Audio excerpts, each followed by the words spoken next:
G'day guys, Chronicles of Solid here, and I'm back. My surgery went really well, so thanks for all the well wishes. And today we have adventure news. I'm talking about the Yamaha T7 concept, the Honda CRF500L, yes you heard that right, 500L, and the possibility of a CCM GP600. So let's get into the video.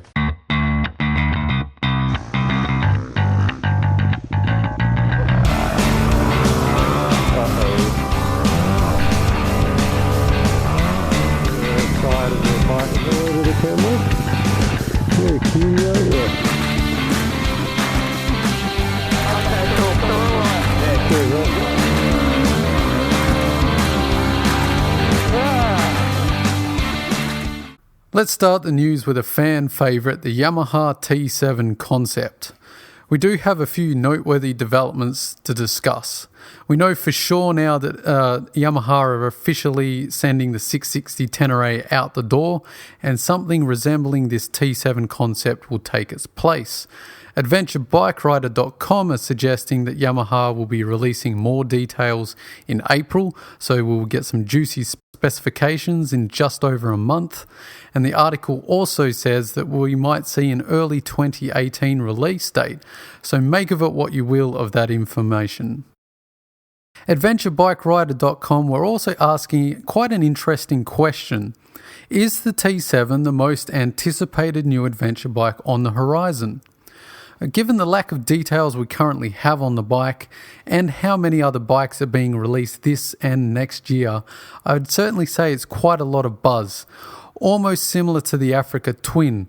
Now that is a bit of an unfair comparison considering the Africa Twin was released in a bit of a vacuum, and what I mean by that is that there are only bikes getting refreshes and updates. There was nothing really new coming out at the time. But will it be as big as the Africa Twin? Well, that depends really on what you're wanting out of the bike. For me, it's all about the weight. The best example I can give you is the outgoing 660 10RA. It was a fantastic bike, perfect for some. It's a bike I've ridden, reviewed, and I really enjoyed. But it needed to be 50 kilograms lighter for me really to be suited for my needs. So I wanted to identify if weight was a factor to Yamaha when they were designing this T7. Yamaha have released a blurb on the T7, so I wanted to analyse it for a little bit of information and see what I could find out. So I'll read it to you now. The adventure world needs a new kind of motorcycle that can offer genuine long-distance versatility and pure durability of the original 10RA, combined with contemporary design plus cutting-edge engine and chassis technology. So this sounds like typical vague, non-committal media hyperbole, and that's not a slight on Yamaha, it's all part of the media game that everyone has to play nowadays. However, it's not what they say that gives me pause, it's what Yamaha have omitted. The statement does not address or communicate that Yamaha are putting weight as a priority in that blurb, but I wanted to know, maybe Japan know more than we do, and it's just a vocal minority like people like myself who want a lightweight Dakar-style rally bike. Maybe it's just something that not many people know. I'd love to know your thoughts on it, guys, so let me know your opinion. My opinion is that the T7 will roughly be the same weight as the outgoing 660.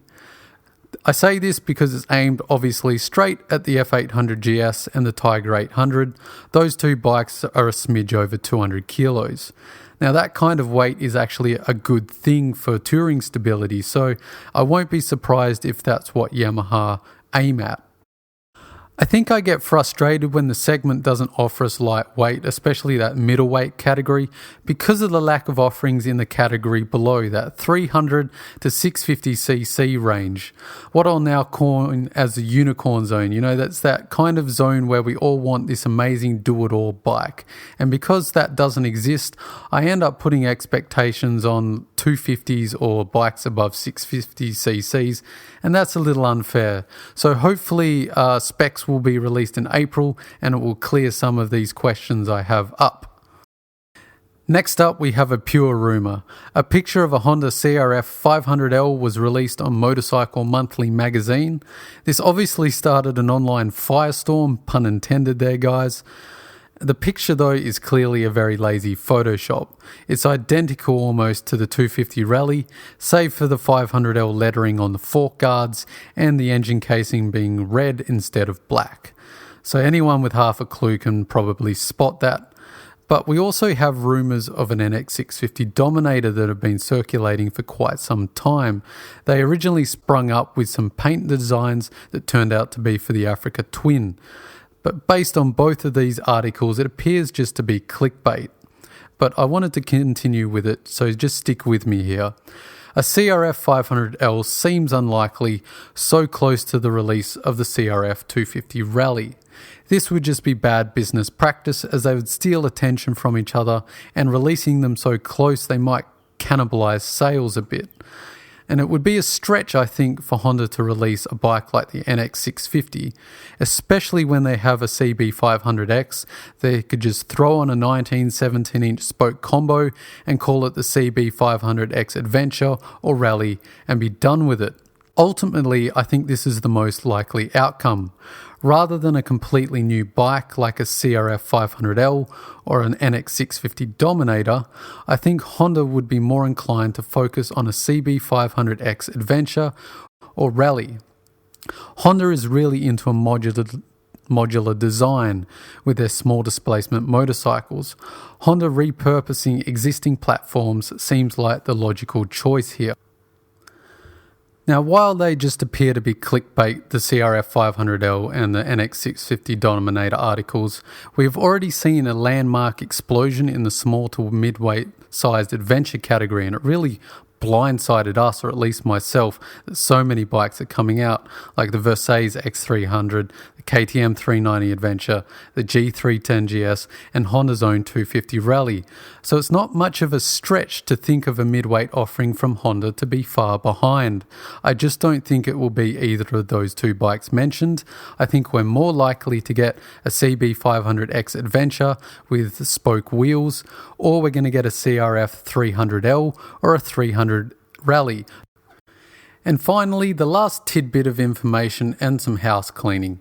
Previously, I stated the CCM GP450 had ABS and traction control. Given the large amount of research I was doing on many bikes and my tiny brain, I got mixed up. The GP450 doesn't have any rider aids of any kind, so I apologise for that piece of misinformation.